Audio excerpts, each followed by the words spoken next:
Programang ito ay rated SPG. Striktong patnubay at gabay ng magulang ang kailangan. Maaaring may masiselang tema, lengguwahe, karahasan, sexual, horror o droga na hindi angkop sa mga bata.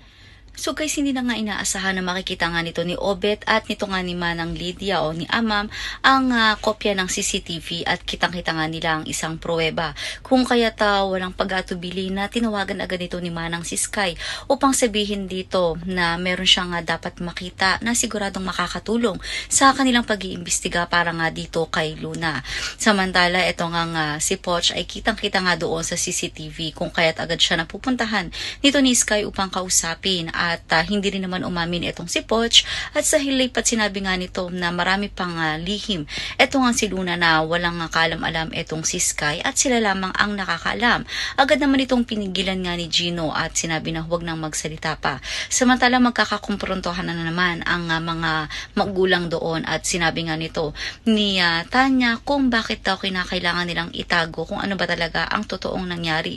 Kung meron nga ba daw silang pinoprotektahan kung kaya't hindi nila masabi kung ano nga ba talaga ang naganap noong gabi na nahulog ang kanyang anak mula nga rito sa Northford.